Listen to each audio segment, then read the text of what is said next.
마음을 이끄는 크리스천 청소년들의 이야기 다음 세대 마이콘. 안녕하세요. 아나운서 김인우입니다. 반갑습니다. 네. 지난 한 해는요, 코로나 때문에 우리 삶의 많은 영역에 참 어려움이 컸었죠. 교육 현장은 더 그랬습니다. 특히 여행이나 외부 활동들, 현장 체험을 많이 하는 대안학교 같은 경우에는 정말 큰 아쉬움이 남는 한 해였는데요. 그래서 오늘 저희가 특별한 순서를 마련했습니다. 소명학교 학생들이요, 국토순례, 통일비전 트립, 해외 배낭여행을 다녀오면서 느꼈던 경험들, 또 느낀 깨달음들을 나눠주는 시간을 갖는다고 하는데요. 오늘 소명 학생들과 함께 떠나는 여행에 함께해 주실 분들부터 먼저 소개해 드릴게요. 뚝딱이 아빠 김종석 집사님 나오셨습니다. 반갑습니다. 반갑습니다. 또 기대가 됩니다. 그렇죠. 어떤 여행을 다음 세대 친구들과 함께 갈지. 선생님은 어떠세요? 참 기대가 됩니다. 아이들이 열심히 준비했거든요. 네. 오늘 저도 함께 여행을 직접 떠난 것 같이 느껴질 것 같아서 네. 너무 기대가 돼요. 네, 기대해도 좋습니다. 네. 네, 또 그리고요. 소명학교 신병준 교장 선생님과 다른 선생님들, 학부모님과 학생들도 이 자리에 함께 하십니다. 고맙습니다. 네, CTS 아트홀에서 진행하는 다음 세대 마이콘. 오늘은 소명학교가 어떤 곳인지 먼저 만나보시고요. 이어서 강연 청해 듣겠습니다.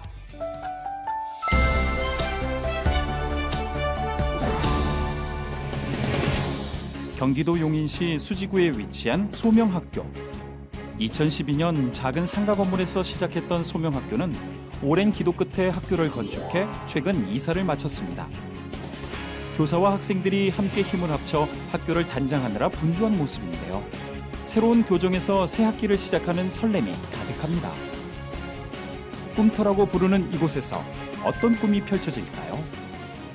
이 땅 곳곳에 또 열방에 북한 땅에 이 예수 그리스도의 생명을 가지고 자기의 그 일터와 또 자기의 섬기는 곳에서 정말 하나님 나라를 세워가는 그런 꿈이 또 이 꿈터가 그런 꿈이 연결어가고 또 훈련되고 열매 맺는 그런 좀 터전이 됐으면 좋겠다. 소명학교는 학생들이 하나님을 알고 나를 알고 역사와 시대를 알며 하나님의 통치에 따라 거룩한 일상을 살아갈 수 있도록 하는 것을 목표로 다양한 교육 활동을 진행하고 있는데요. 저는 특히 국어 수업에 대해 얘기를 하고 싶은데 통곤 수업을 하거든요.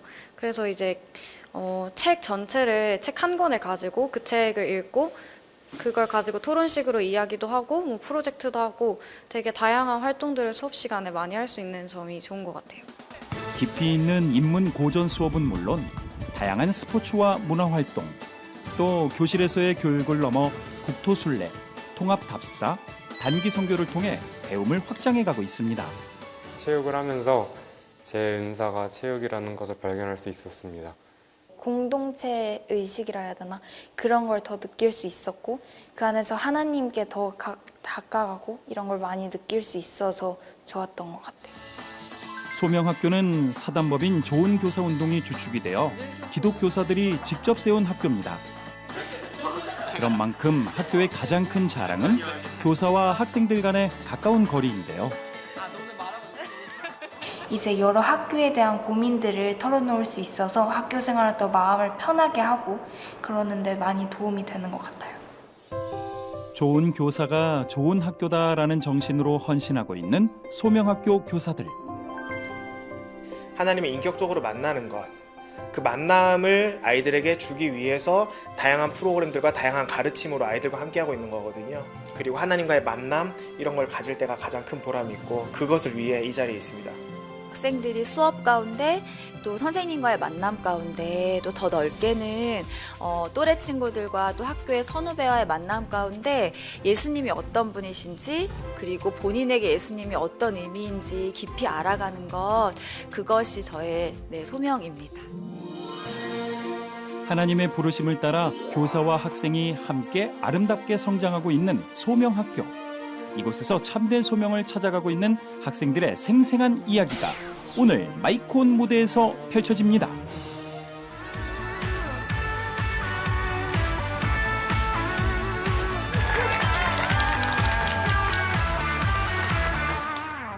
안녕하세요. 저는 소명학교에 다니고 있는 10학년 이다연입니다. 저는 오늘 이 시간 국토순례를 통해 배운 공동체라는 주제를 나누기 위해 이 자리에 섰습니다. 시작에 앞서 국토순례 구호를 외치고 시작해 보도록 하겠습니다. 소명의 길, 순례의 길, 순례의 길, 소명의 길. 저희 학교에서는 매년 가을에 중등 7학년부터 9학년 학생들이 함께 3박 4일 동안 하루 종일 걷기만 하는 국토순례를 갑니다. 저는 중등 7학년 그리고 8학년 총 2번의 국토순례를 다녀왔는데요. 전 정말 운이 좋게도 걷기에 참 좋은 날씨에 국토순례를 갔습니다. 지금 보시는 사진은 2018학년도 강화도 국토순례 사진입니다. 정말 예쁘게 나왔죠?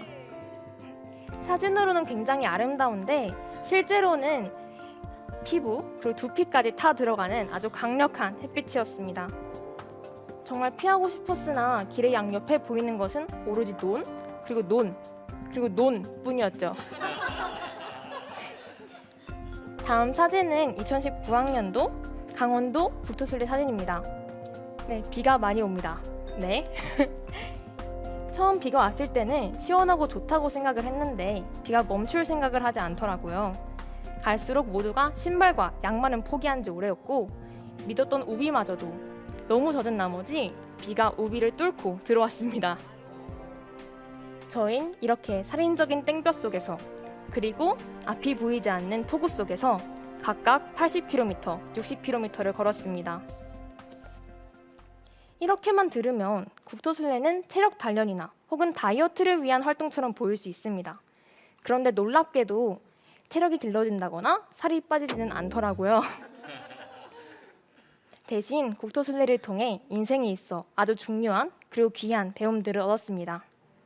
저는 그중 한 3가지 정도를 소개해드리고 싶어요. 먼저 국토순례를 통해 외부의 나눔을 실천한다는 점입니다. 해외 아동, 긴급 구호, 북한 선교 등을 위해 일하는 단체 또는 어려운 교회에 후원을 하는데요. 국토순례에 가기 전 저희는 1인당 3분 이상에게 후원을 부탁하고 국토순례를 완주하면 후원을 해주십니다. 가기 전에는 항상 편지로 후원을 부탁드립니다. 저희 모든 발걸음에 사랑과 나눔의 의미가 생기도록 후원 부탁드립니다. 제가 가는 길은 강원도 동해안이지만 유무의 후원을 통해 하나님의 사랑이 세계에 전해지기를 기도합니다.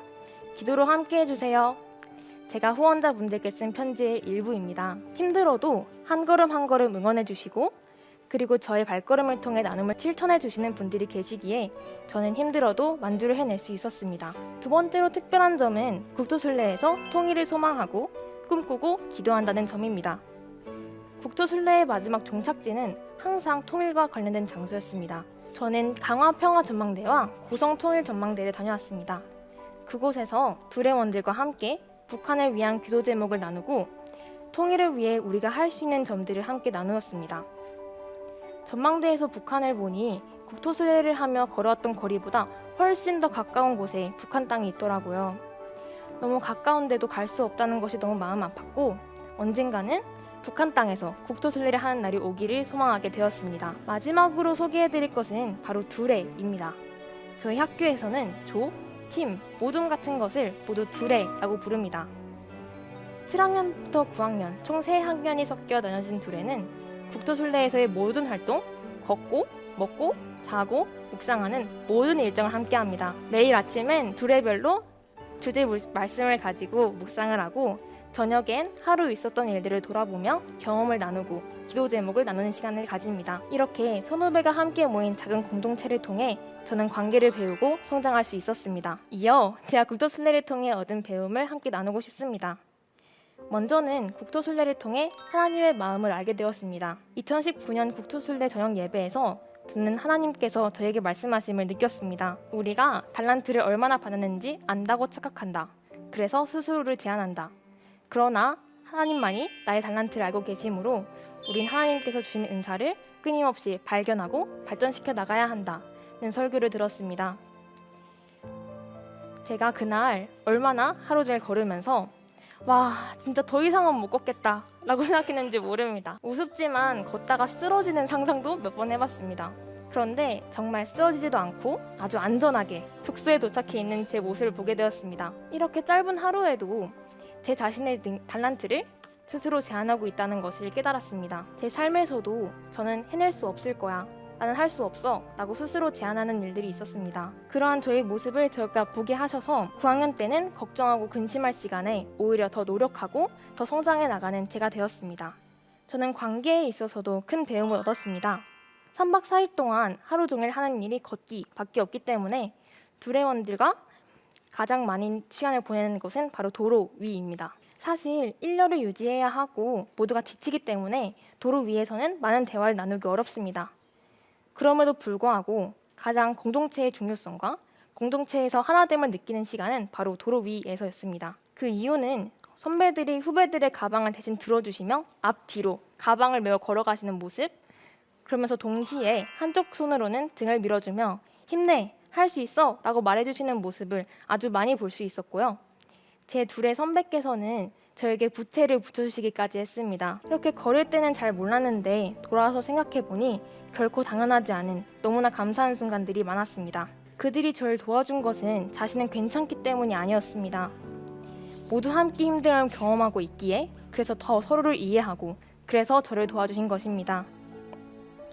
하루 종일 걷다 보면 힘을 내서 걷다가도 점점 지쳐서 기어가고 싶은 심정으로 걸어갈 때가 옵니다. 근데 오히려 그때 서로를 더 도와주고 서로를 더 이해해주고 더 챙겨주는 그런 모습을 볼 수 있었습니다. 사실 저는 움직이는 것 자체를 별로 좋아하지 않는 사람입니다. 체력도 바닥이고요. 만약에 저 혼자 그 길을 걸었다면 저는 분명 1km도 걷지 못한 채 포기했을 겁니다. 그런 제가 60km, 80km를 걸을 수 있었던 이유는 바로 공동체 덕분이었습니다. 공동체의 중요성을 말로만 들었을 때는 사실 잘 모르다가 직접 경험해보고 함께하는 즐거움을 배우고 나니 그 기쁨은 저만 알고 있을 수 없습니다. 저는 예수님 안에서 모인 사람들과 함께 이 믿음의 공동체를 확장시켜 나가고 싶습니다. 마지막으로 제가 처음 외친 구호 기억하시나요?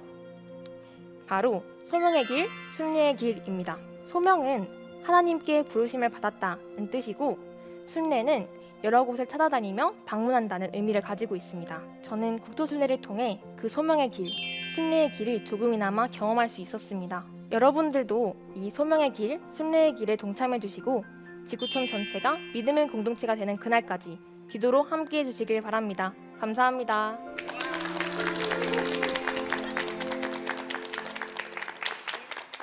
네, 소명학교 이다연 학생의 첫 번째 강연 들어봤어요. 국토순례 경험을 얘기해줬잖아요. 근데 작년 같은 경우에는 코로나 때문에 못 갔겠네요. 네, 좀 아쉬웠을 것 같아요. 많이 아쉬웠어요. 그렇죠. 근데 그 이전에 두 번의 이제 국토순례 경험을 바탕으로 이제 강연을 들려줬는데 강연 준비하면서 막 기억들이 났을 것 같아요. 어때요? 준비를 하면서 국토순례 때 했던 워크북이나 소감문 그리고 이제 많은 롤링페이퍼 같은 것들을 다시 돌아봤어요. 그리고 친구와 함께 그때 배웠던 그런 깨달음들을 나누는 시간도 가졌습니다. 그래서 코로나 때문에 공동체라는 그런 개념이 좀 많이 사라진 요즘 다시 그 중요성을 다시 깨달을 수 있었던 좋은 시간이었던 것 같습니다. 그렇구나. 3박 4일의 일정으로 진행된다고 얘기를 해줬는데 결코 짧지 않은 기간이잖아요. 근데 그 가운데서 계속 걷기만 해야 되니까 사실 말해준 것처럼 힘들고 몸이 지치면 사람이 또 불평하게 되고 그럴 수도 있잖아요.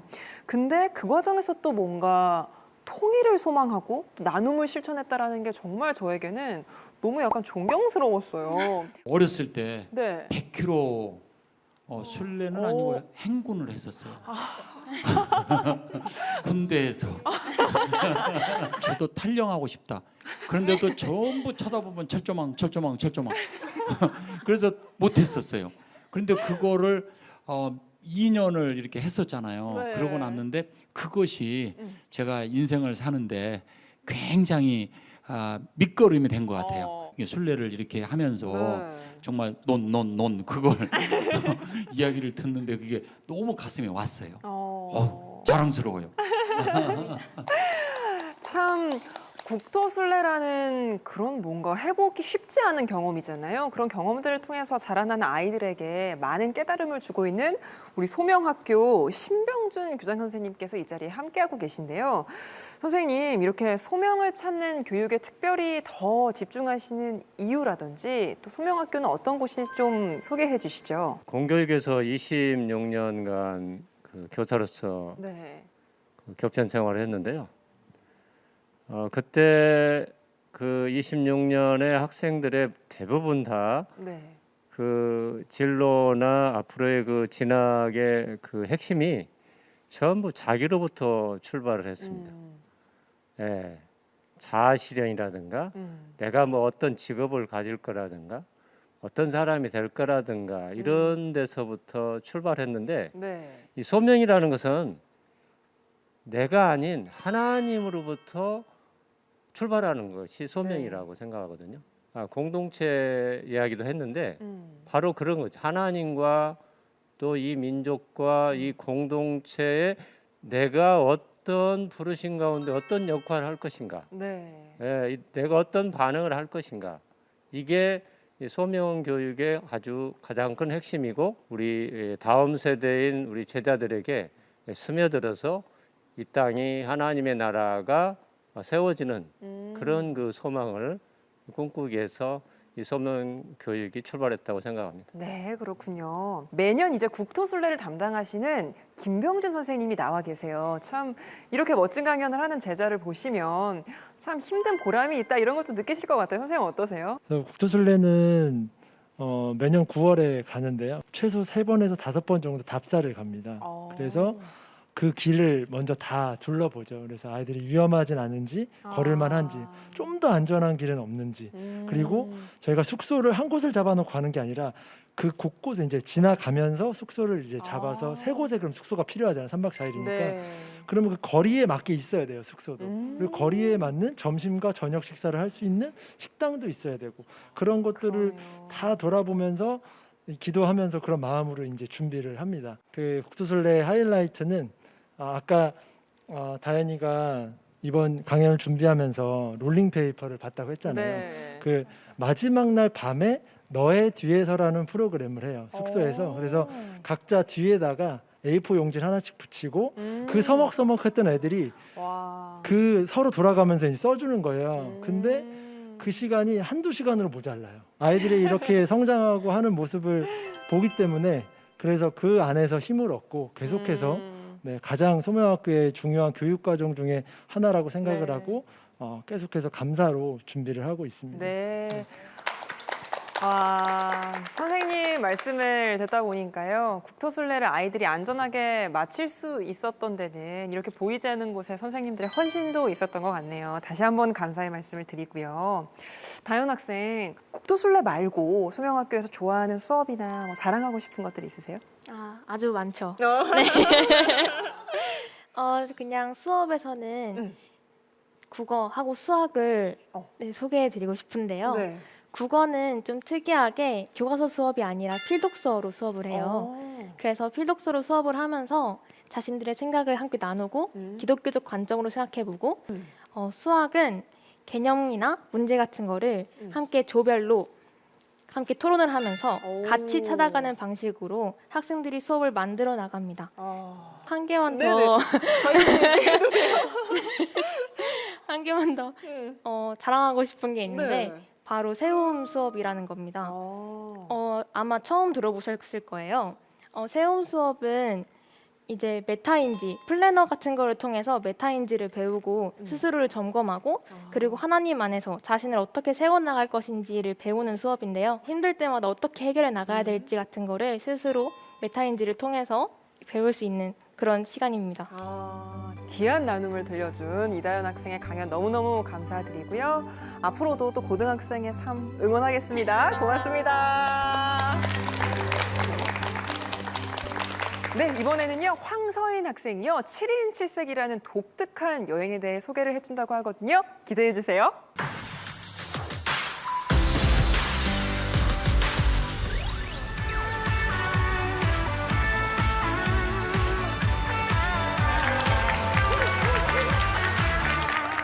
네, 안녕하세요. 저는 용인에 위치한 소명학교에 재학 중인 올해로 12학년이 되는 황소인입니다.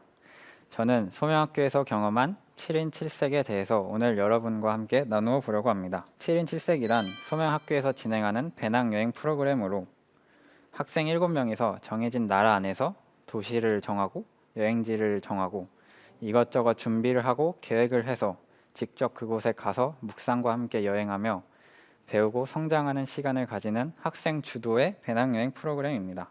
그리고 그곳에서 배우고 경험한 것들을 한국으로 돌아와 글로 남겨 출판까지 해서 여행을 마무리하게 됩니다. 지금까지 7인 7색은 총 3번이 진행되었는데요. 첫 번째 7인 7색은 왼쪽에 보이시는 것처럼 인도, 차이나, 반도 4개국을 다녀왔고요. 두 번째 7인 7색은 인도와 네팔, 그리고 세 번째 7인 7색은 남아메리카 대륙으로 여행을 다녀왔습니다. 그래서 지금까지 경험했던 그런 귀한 경험들이 벌써 책으로 이렇게 나왔는데요. 보이시는 것처럼 베스트셀러에도 오른 적이 있습니다.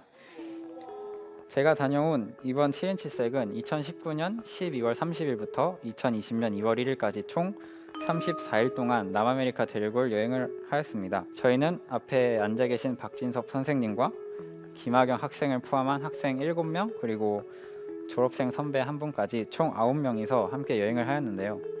저희가 처음 세운 계획은 보이시는 것처럼 페루, 볼리비아, 칠레, 아르헨티나, 브라질 순으로 남미를 들어가고 나오는 와중 경유하게 되는 미국 샌프란시스코와 워싱턴 DC 당일치기 여행 계획까지 함께 세웠습니다. 정리를 해보면 저희의 여행 루트는 미국 샌프란시스코를 갔다 남미를 반시계 방향으로 돈 후에 워싱턴 DC를 여행하고 한국으로 돌아오는 일정이 되는 것입니다. 그러면 저희의 일정들 중 기억에 남을 만한 굵직굵직한 여행지와 사건들을 중심으로 여러분들에게 소개해드리고자 합니다.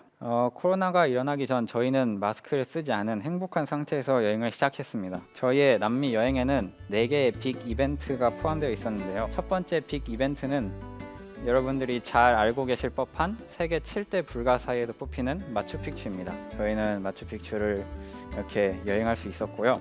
두 번째 빅 이벤트는 볼리비아에 있는 우유니 소금 사막입니다. 우유니 소금 사막을 새벽에 가면 빛을 이용해서 이러한 사진들을 찍을 수가 있습니다. 그리고 해가 떠 있는 낮에 가면 이렇게 하늘과 땅이 비쳐서 보이는 지구 최대의 거울이라는 말이 있어요. 우유니 소금 사막이 이렇게 하나로 보이는 이런 아름다운 광경을 볼 수가 있고요. 이제 해가 질 때가 되면 이렇게 더 멋있는 풍경을 보실 수가 있습니다. 그리고 세 번째 빅 이벤트는 세계 3대 폭포 중 하나인 브라질과 아르헨티나 국경에 있는 이과수 폭포인데요. 이과수 폭포에서 저희는 저렇게 보트를 타고 폭포 아래로 들어가 시원함을 만끽하고 또 이렇게 악마의 목구멍이라고 불리는 정말 엄청난 규모의 폭포를 보면서 자연의 웅장함을 느꼈습니다. 그리고 마지막 네 번째 빅 이벤트는 브라질 예수상인데요. 이것도 여러분들이 잘 아실 거라고 생각이 듭니다. 이렇게 예수상까지 관람을 하면서 여행할 수가 있었고요. 빅 이벤트 외에도 이렇게 달의 표면을 닮았다고 해서 붙여진 달의 계곡, 이까 사막 등 굉장히 멋있는 장소들을 여행할 수 있었습니다. 이런 멋있는 곳들을 보면서 아 멋지다, 예쁘다와 같은 단순한 감탄은 거의 대부분의 곳에서 나왔지만 깊게 생각을 하게 만드는 장소도 있었는데요. 그 장소는 아까 보여드렸던 마추픽추였습니다. 저는 사실 마추픽추에 큰 기대를 하지 않았습니다. 왜냐하면 되게 좀 산이나 자연이 예쁘긴 하지만 그렇게 웅장하지도 않고 되게 아름답지도 않아 보였어요. 실제로 가서 보니까 역시 그렇게 멋있거나 하진 않았습니다.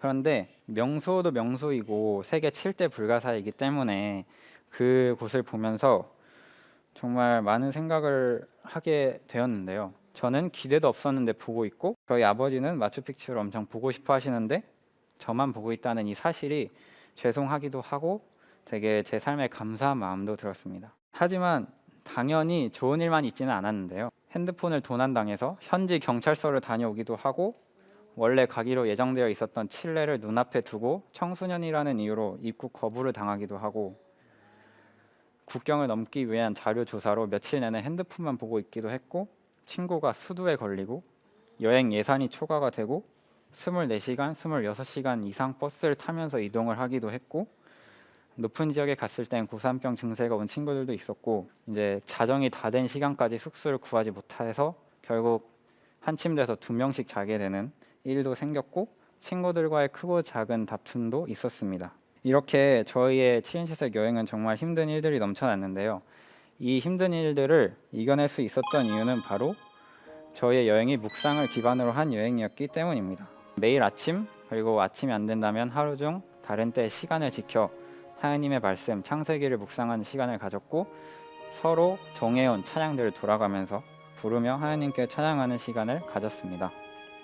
그리고 묵상 시간 이외에도 친구들과 신앙에 대해서 하나님에 대해서 그리고 찬양을 서로 나누고 묵상하는 시간을 가지면서 최대한 모든 상황 속에서 하나님을 바라보려고 노력했습니다.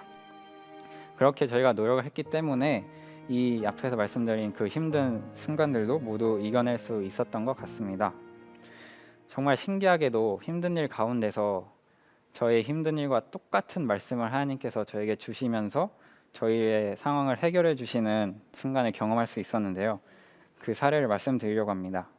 이제 이 사진은 저희가 칠레라는 나라로부터 입국 거부를 당하고 찍은 사진들 중 하나입니다. 저희가 청소년인데 부모 동의서가 없다는 이유로 칠레라는 나라로부터 입국 거부를 당하고 다시 볼리비아로 넘어가야 하는데 볼리비아도 한 번만 사용할 수 있는 단수 비자를 이미 사용한 뒤였기 때문에 저희는 잘못하면 불법 체류자가 될 수도 있었고 볼리비아로 다시 들어간다고 하더라도 저희가 출발했던 도시까지 돌아갈 방법이 없는 상황이었습니다. 게다가 몇몇 친구들은 굉장히 힘들고 지쳐있는 상황이었죠. 저희는 창세기 20장, 21장 말씀을 묵상하였는데요.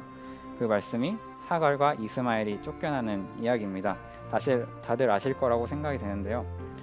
생각보다 사진이 그렇게 뜨겁게 보이지는 않는데 저희가 굉장히 덥고 뜨거운 대낮에 저 모래 위에 있었어요.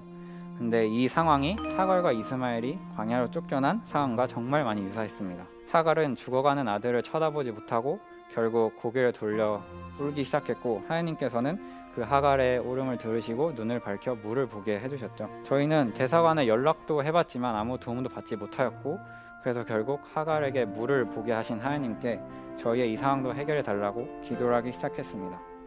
그러자 볼리비아 우유니로 돌아가는 저희가 출발했던 도시로 돌아가는 버스가 몇 시간 뒤에 지나간다는 소식을 알게 되었고 그 버스에서 5시간 가까이 서서 오긴 했지만 안전하게 저희가 출발했던 도시로 돌아올 수 있었고 저녁으로 하갈에게 주어진 물과 같은 맛있는 고기를 먹을 수 있었습니다. 심적인 위로뿐만 아니라 현실에서의 문제까지도 전부 해결해 주시는 하나님께 감사를 안 드릴 수가 없는 하루였습니다. 이렇게 하나님의 도우심을 느끼며 저희는 34일간의 여행을 정말 안전하고 보시는 것처럼 행복하게 마무리하고 돌아올 수 있었습니다. 저에 대해서 더 깊게 생각해보는 시간을 가졌습니다. 그 중에 한 가지를 나누어 보자면 저는 굉장히 계획적인 사람입니다. 그래서 학교에서도 수업 5분 전에 화장실에 가서 손을 씻고 손을 닦고 핸드크림 바르고 자리에 앉으면 수업 시간에 딱 맞겠다와 같은 사소한 계획들도 머릿속에서 다 계산을 해서 계획을 하면서 살아가는데 이제 그런 계획들이 마음대로 진행되지 않으면 기분이 나빠지고 만약에 그 계획이 더 큰 계획이고 제가 기대를 많이 했던 계획이면 심하면 화가 나기도 합니다. 그만큼 저는 계획대로 안 되는 걸 굉장히 싫어하는 사람인데 그래서 제가 걱정을 했던 부분은 여행 중에 계획대로 안 되면 기분만 나빠지고 멘붕에 빠져버리면 어떡하지라는 걱정을 하게 되었습니다. 하지만 저의 예상과는 다르게 새로운 계획을 찾으려고 노력하는 저의 모습이 제 개인적으로는 굉장히 신기했고 놀라웠습니다.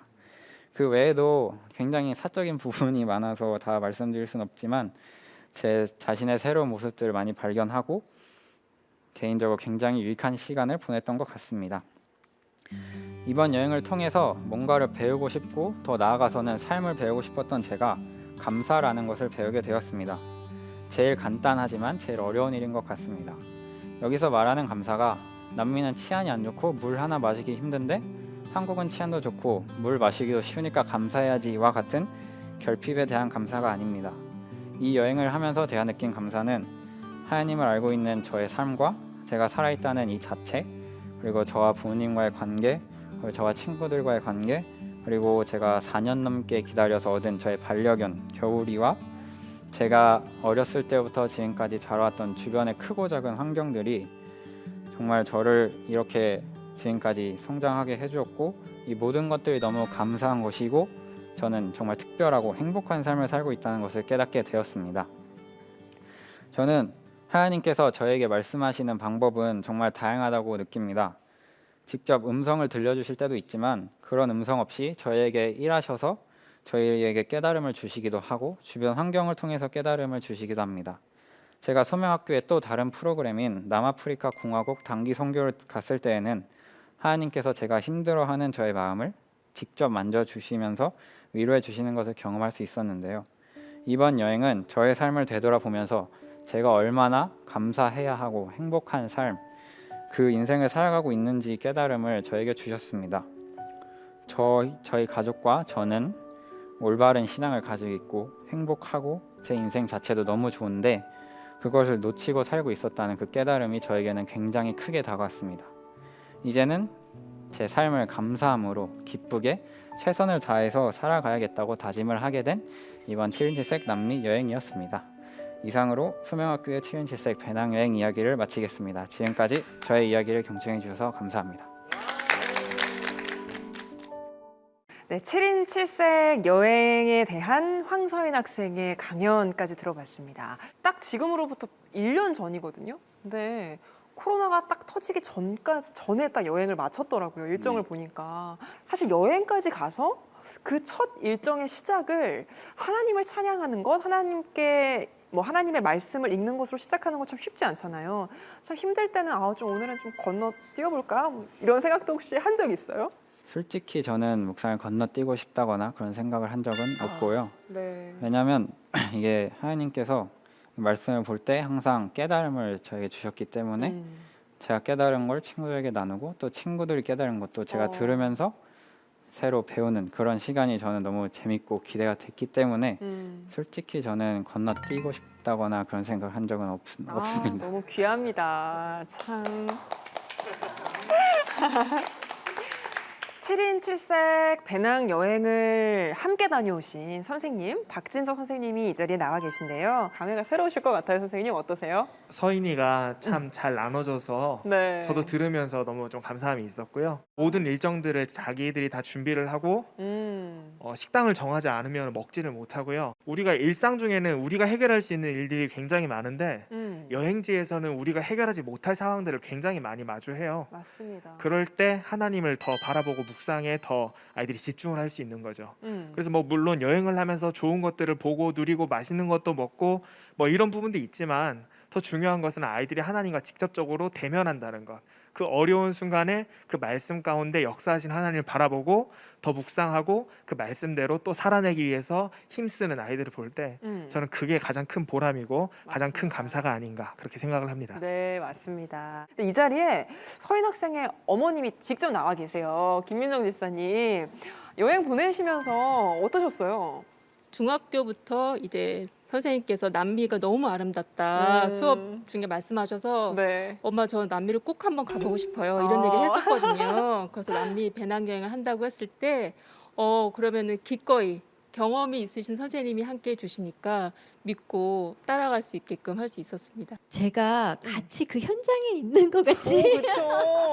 너무 정말 얘기를 잘해 주셔가지고 너무나 재밌게 봤는데 사진 속에 한 장면 한 장면은 너무 멋있어요. 맞아요. 근데 그 안에 또 어려움도 많이 겪고 하면서 또 하나님을 더 가까이 만날 수 있는 그런 시간들을 가진 것 같은데 그 시간들이 진짜 앞으로의 삶 속에 얼마나 또 많은 또 것을 또 이겨낼 수 있는 또 힘을 주실지도 기대가 너무 되고요. 그리고 너무 부러웠어요. 너무 부러우셨던 것 나는 같아요. 친구들하고 언제 여행 가보나. 네. 근데 진짜 네. 멋있어요. 고맙습니다. 서인군이 여행을 하면서 감사를 깨닫게 됐다 그랬잖아요. 혹시 또 비전이나 소명에 대한 이런 생각들도 해봤어요? 제가 평소에 생각하는 저의 삶은 앞으로 살아야겠다라고 생각하는 삶이 이제 제가 받은 사랑을 나누는 삶인데 이제 저희가 여행을 하면서 이제 가방을 도난 당하신 다른 한국인 분이 계셨는데 그분이 저희와 며칠 같이 함께 다니셨어요. 그래서 그분이 처음에는 이제 배낭을 도난당해서 마음이 심란하다라고 말씀하셨는데 저희와 며칠을 다니고서는 마음이 되게 편안해졌다라고 말씀을 해주셔서 꼭 크리스천임을 밝히지 않아도 이렇게 함께 하고 나누고 보듬어주는 그런 삶을 앞으로도 살아가야겠다 그런 생각을 하게 됐습니다. 너무 좋네요. 먼저 그의 나라와 그의 의를 구하라고 하셨잖아요. 성경을 또 꼭 성공했으면 좋겠고 감사한 한 해로 보내길 응원하겠습니다. 고맙습니다. 네, 소명학교의 여행 이야기 들어보고 있는데요. 벌써 마지막 강연자를 만날 시간이 됐습니다. 2021년 올해 졸업생이죠. 신태환 학생이 준비하고 있습니다. 바로 만나보겠습니다.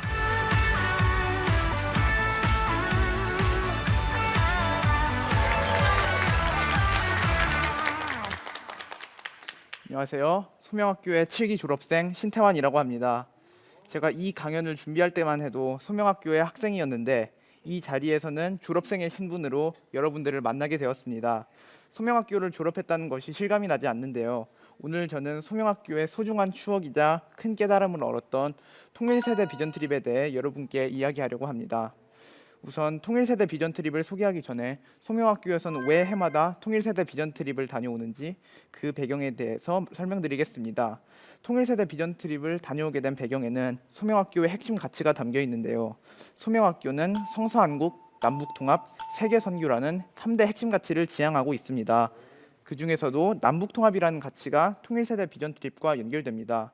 그래서 11학년에는 통일세대 비전 트립이 가을학기 필수 교육과정으로 운영됩니다. 통일세대 비전 트립을 통해 북한의 인접지역인 백두산과 두만강 접경지대에서 북한의 모습을 보고 이 지역의 선교사님을 만나 북한의 이야기들을 직접 들으면서 남북통합을 향한 마음을 품게 되고 우리 민족의 근대 역사 또한 배우게 됩니다. 비전 트립 기간 동안 함께 예배하고 기도하면서 북한을 향한 하나님의 마음을 알아가는 시간을 가지면서 하나님께서 저희에게 말씀하시고 계시는 부르심, 즉 소명에 대해 더 묵상하는 시간을 가지게 됩니다. 또한 11학년 전체가 함께 가는 과정이다 보니 재정적으로 어려운 친구들이 있을 수 있어 함께 등교 시간에 간식을 만들어 판매하여 후원금을 마련하기도 했습니다. 그렇게 해서 저희는 2019년 9월 2일 인천공항에 모여서 중국 연변으로 출발하게 되었습니다. 연변공항에 도착해서 짐을 찾고 버스를 타고 출발했는데 길거리에 이렇게 한국어로 된 간판이 많이 있어가지고 놀라웠습니다. 첫째 날에는 용정우물이라는 곳과 영동촌에 있는 윤동주 생가를 방문했습니다. 저는 특히 윤동주 생가를 방문한 것이 기억에 많이 남았는데 출발하기 전에 윤동주 시인의 시를 읽고 윤동주 시인의 생애에 대한 책을 읽고 영화를 보면서 식민지 지식인으로서 자신의 삶에 대해 계속해서 성찰했다는 것을 알게 되었습니다. 그러면서 저는 지금 이 시대를 살아가면서 무엇이 옳고 그른지 성찰하는 것의 중요성을 알게 되었습니다. 또한 윤동주 시인이 살았던 시대보다 더 좋은 환경에서 생활하고 있음에도 제 자신의 삶을 성찰하는 시간을 갖지 않았던 저 자신이 부끄러워지기도 했습니다. 둘째 날에는 백두산 정상에 올라가 천지를 보았습니다. 사실 비전 트립을 출발하기 전에 우리의 선배들은 날씨가 좋지 않아서 천지를 잘 보지 못했다는 사실을 선생님으로부터 듣게 되었고 이로 인해서 천지를 보지 못할까 봐 걱정이 되었습니다. 하지만 보시다시피 저의 염려와는 다르게 그날의 날씨가 매우 좋았고 정말 광활한 천지를 볼 수 있게 되었습니다. 그 크기랑 웅장함에 놀라게 되었고 이러한 아름다운 자연을 만드신 하나님을 자연스럽게 예찬하게 되었습니다. 셋째 날에는 도문, 즉 두만강을 가게 되었습니다. 두만강을 보면서 느낀 점은 정말 강폭이 좁다는 것이었습니다. 정말 조금만 헤엄쳐서 건너가면 북한의 땅이라는 것을 알게 되면서 기분이 이상했었습니다. 또한 강 건너에는 아무런 경비나 초소가 보이지 않고 조금 너머에는 저기 울타리와 건물들만이 보일 뿐이었습니다. 이에 대해서 사실 보이지 않는 것일 뿐 경비와 초소는 존재한다고 들었습니다. 또한 저기 멀리 떨어진 건물에 무엇인가 창문 같은 것이 있었는데 사실은 창문이 아니라 김일성과 김정일의 초상화라는 것을 듣게 되었습니다. 그걸 들으면서 기독교 사상을 왜곡해 자신을 신격화시키는 주체 사상으로 북한의 주민들을 세뇌시켜서 살아가게 하는 북한의 지도자에 대해서 분노하게 되었고 그렇게 주체 사상에 세뇌된 채 기독교 복음을 듣지 못하거나 핍박받으면서 살아가는 북한 주민의 삶이 너무나도 안타깝게 느껴졌습니다. 그러면서 아래 보시는 것처럼 북한의 주민들과 북한에 존재하는 지하교회를 위해 기도하는 시간을 가졌을 때 하루빨리 십자가 복음이 북한에 전파되기를 원한다고 하나님께 기도하는 시간을 가지게 되었습니다. 두만강을 갔다 온 다음에는 바로 러시아로 넘어갔는데 이때 러시아로 넘어갈 때 비행기가 아니라 버스를 타고 넘어가게 되었습니다. 우리나라에서는 대륙 쪽으로 갈 수 있는 육로가 현재로서는 없기 때문에 저에게 있어서 굉장히 신기한 경험이 되었고 나중에 통일이 되면 우리나라에서 중국이나 러시아 쪽으로 차를 타고 여행을 가고 싶다는 생각을 하게 되었습니다. 이렇게 러시아로 넘어가서 안중근 단지동맹비를 보고 이렇게 찍은 거는 단지동맹비에 이렇게 소지 손가락을 자른 상태로 했던 그런 안중근 선생님의 그런 것들 뜻을 담아서 저런 사진을 찍게 되었습니다. 그러고서 이렇게 다음 날에는 이상설 유업이와 최정생가를 가게 되었습니다. 안중근 단지동맹비, 이상설 유업이, 최정생가를 보면서 과거에 우리나라의 독립을 위해서 무력과 외교 등 여러 가지 방법으로 노력한 사람들이 정말 많이 존재했던 것을 알게 되었습니다. 그리고 무엇보다 이러한 독립운동을 활발하게 한 사람들 뒤에는 항상 숨겨진 조력자가 있다는 사실을 여기 최정생가를 보면서 알게 되었습니다.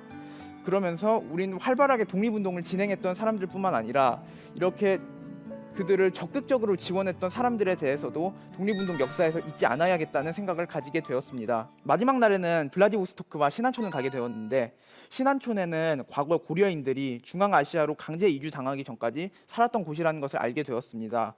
그리고 마지막으로 비전 트립에서의 모든 일정을 마치고 돌아오기 전에 비전 트립에서 있었던 일들을 대해 다시 한번 생각해 보면서 독립운동가들이 해외에서 우리나라의 독립을 위해 노력했다는 사실에 대해 다시 한번 감사하게 되었습니다. 저는 원래 역사에 관심이 매우 많았습니다. 과거에 있었던 일들을 알아내는 것에 흥미가 있었고 그러면서 역사 공부를 개인적으로 한 시간도 가졌었습니다. 하지만 비전 트립을 다녀오기 전에는 저에게 있어서 역사란 그저 과거의 기록일 뿐이고 저의 삶에는 크게 연관을 주지 않았다고 생각했었습니다. 하지만 비전 트립을 다녀오면서 저의 이러한 생각이 바뀌게 되었습니다. 특히 역사책이랑 역사 관련 자료에서만 봤던 독립운동의 역사를 직접 현장에 가서 보게 되면서 이분들이 지금까지 독립을 위해 노력했기 때문에 제가 지금 이 자리에 존재하고 지금 다른 나라의 지배를 받지 않고 살아가는 것에 있어서도 감사하게 되었습니다. 또한 우리나라의 독립을 위해 노력했지만 아직까지 잘 알려지지 않은 독립운동가들이 많을 거라는 생각을 하게 되었고 앞으로도 이러한 독립운동가들의 업적을 알리는 연구를 하고 싶다고 생각을 하게 되었습니다. 또한 북한과 통일에 대해서도 생각이 바뀌게 되었습니다. 비전 트립을 다녀오기 전에 저에게 있어서 북한은 제 삶과 크게 관련이 없다고 생각했었고 통일에 대해서도 제 삶과의 큰 연관성을 생각하지 않았기 때문에 저는 통일을 강력하게 원하지도 또 반대로 강력하게 반발하지도 않았습니다. 하지만 두만강 앞에서 북한의 땅을 바라보고 북한 인근 지역에서 사역하시는 선교사님의 북한에 대한 실태를 들으면서 기독교 복음을 듣지 못한 채 북한의 주체사상에 세뇌되어 김일성, 김정일 그리고 김정은을 신으로 생각하며 살아가는 북한 주민들이 너무나도 불쌍하고 그나마 존재하는 북한 지하교회의 성도들은 하나님의 이름을 소리내서 부르지 못한다는 사실에 너무나 가슴이 아팠습니다. 그러면서 이러한 사람들이 주체사상에서 탈출하고 하나님의 이름을 선포하기 위해서는 반드시 북한의 정권이 무너지고 통일이 반드시 필요하다는 생각을 가지게 되었습니다. 또한 통일이 되면은 북한의 왜곡된 주체사상에 의한 역사가 아닌 진정한 하나님으로부터 시작된 역사를 가르치기 위해 지금부터 준비해야겠다는 생각을 가지게 되었습니다. 그러면서 통일 세대를 열어가는 수명인이 되어 하나님의 부르심을 향해 걸어가고 싶습니다. 저의 발표는 여기까지였습니다. 감사합니다.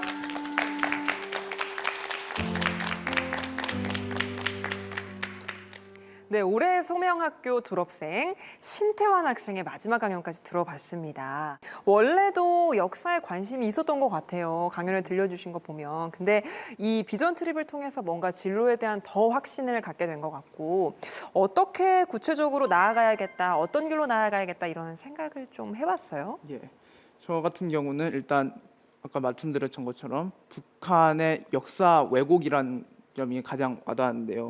정말 나중에 통일이 되어가지고 북한의 이런 주체사상에 의한 역사를 다시 한번 바로잡고 그리고 하나님으로부터 시작된 제대로 된 역사를 그들에게 알려주기 위해서 지금부터 역사를 전공해가지고 역사를 공부하고 역사를 연구하는 직업을 갖고 싶다고 구체적으로 생각하게 되었습니다. 네, 이렇게 참 비전 트립을 통해서 뭔가 통일에 대한 마음들을 좀 갖게 도와주는 것 같기도 해요. 선생님 어떠세요?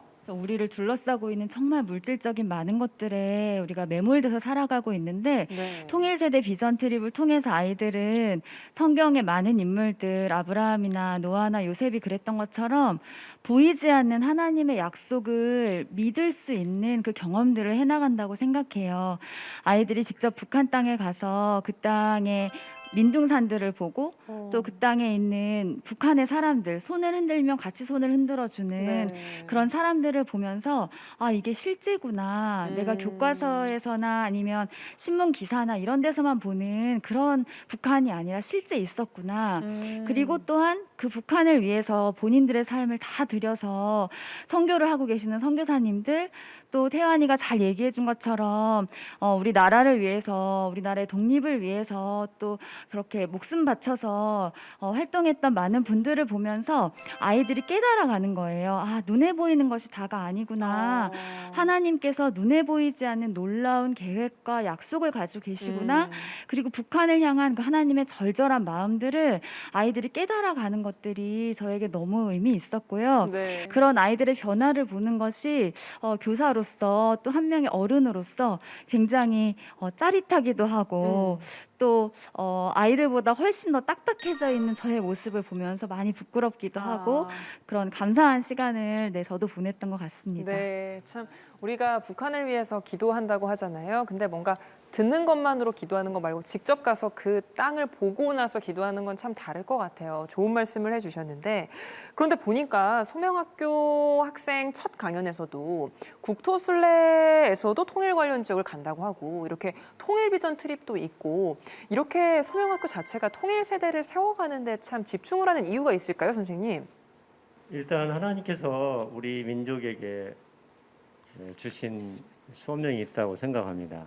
그것은 우리 민족, 우리 한국 교회를 통해서 세계 열방, 세계 모든 민족에게 예수 그리스도의 복음을 증거하는 이 귀한 사명을 우리에게 주셨는데 이러한 사명 속에서 과거에 새 예루살렘이라고 했던 또 동방의 예루살렘이라고 했던 이 평양의 현재 정말 황폐화된 모습을 볼 때 정말 얼마나 마음이 아플지 우리의 하나님께서 그 하나님의 마음이 너무나 슬프고 아프다라고 생각합니다. 이것이 바로 우리에게 주어진 그 회복, 정말 회복의 역사를 통해서 우리 민족을 하나님께서 쓰시고 또 우리 한국 교회를 쓰셔서 세계 열방으로 나아갈 수 있는 그런 정말 이 초석을 우리 소명학교를 비롯해서 이 땅의 다음 세대들을 키워내는 우리 기독 대안학교에게 주어진 또 다른 소명이라고 생각합니다. 네. 한편의 영화를 이렇게 본 느낌이 들었어요. 그 영화에서 이 친구들과 같이 여행을 통한 인생과 그리고 많은 것들을 얻게 되는 그런 것들을 함께해서 그런지 지금 시간에 굉장히 제가 마음이 풍부해졌고 그리고 누가 나를 굉장히 화를 나게 해도 금방 용서할 것 같은 많은 여유로움이 여행을 통해서 생긴 것 같아요. 네, 고맙습니다. 우리 친구들 사랑해요. 태환 학생 이제 졸업생이잖아요. 마지막으로 선생님이나 후배들한테 하고 싶은 말 있을까요? 일단 선생님들께는 지금까지 제가 학교에 들어와서 지금까지 이렇게 잘 생활할 수 있게 해주신 것에 너무 감사하고 우리 후배들도 좋은 학교 생활이니까 경험 잘하고 하나님의 부르심 소명을 꼭 찾기를 기도드리겠습니다. 고맙습니다. 다음 세대 마이크 온에서는 여러분의 참여를 기다리고 있습니다. 초등학생에서 고등학생까지 크리스천 청소년이라면 누구나 참여할 수 있는데요. 세상을 향해 들려주고 싶은 이야기를 10분 이내로 촬영하여 원고와 함께 홈페이지에 올려주시면 됩니다. 감동적이고 재밌는 이야기를 기다립니다. 마이크의 주인공이 되어주세요. 네, CTS 아트홀에서 보내드린 크리스천 청소년들의 이야기, 오늘 준비한 강연은 모두 다 들으셨습니다. 소명학교 학생들의 여행 이야기 덕분에 진짜 1시간 동안 여행 다녀온 느낌이었어요. 참 올 한 해도 코로나가 얼른 잠잠해져서 이렇게 대안학교에는 좋은 여행 프로그램들, 현장학습 프로그램들이 참 많은데 그런 프로그램들이 꼭 다 이루어질 수 있기를 저희가 진심으로 바라고 응원하겠습니다. 오늘 함께하신 패널분들의 소감도 한번 들어볼 텐데요. 이혜근 권사님, 오늘 여행 즐거우셨나요? 네, 너무 즐거웠어요. 정말 코로나 때문에 여행도 못 가서 너무 답답했는데 조금이라도 해소할 수 있어서 너무나 좋았고요. 빨리 이 코로나가 사라져서 우리 친구들이 마음 놓고 정말 여행을 다닐 수 있는 또 귀한 그런 추억들을 가득 만들 수 있는 시간이 빨리 왔으면 좋겠고요. 맞습니다. 정말 우리 친구들의 어떤 그런 여행을 통해서 얻은 그런 경험들을 통해서 참 저도 많은 것을 또 깨닫게 됐던 그런 귀한 시간이 아니었나 싶습니다. 네, 고맙습니다. 네, 저는 서인이와 7인 7색을 함께 다녀왔는데요. 그때의 기억이 다시 생각나면서 감사에 대해서 다시 한번 생각해 볼 수 있었고 다현이와 태연 선배의 강의도 저의 소명과 저의 비전에 대해서 다시 한번 생각해 볼 수 있었어요. 그리고 이 마이크온 컨텐츠가 더 부흥돼서 제가 느꼈던 감동과 교훈들을 저희 학교 후배들과 기독교인이 아닌 분들에게까지 전해져서 뭔가 많은 생각과 교훈을 얻고 가셨으면 좋겠다라는 생각도 들었습니다. 고맙습니다. 네, 고맙습니다. 여전히 코로나 때문에 어려운 가운데 새 학기를 시작하고 있는 많은 기독교 대안학교와 선생님들 계신데 신병준 선생님께서 우리 기독교 대안학교 격려한 말씀 해주시죠. 우리 기독교사들이 함께 연합할 때 이 다음 세대들을 이처럼 훌륭한 제자들을 키워낼 수 있지 않겠는가 생각합니다. 이 자산이야말로 우리 민족과 우리 한국 교회와 모든 열방에게 가장 큰 하나님의 선물이 아닐까 생각합니다. 네, 저희는 오늘 여기서 인사드리고요. 다음 주에 다시 찾아오겠습니다. 고맙습니다.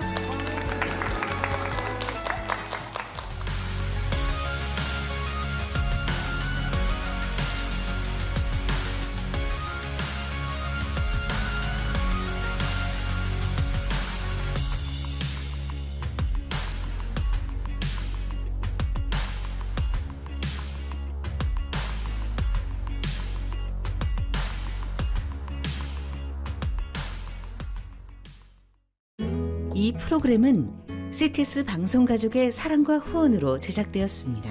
후원전화 02-6333-1003번, ARS 060-808-1004번으로 전화주세요.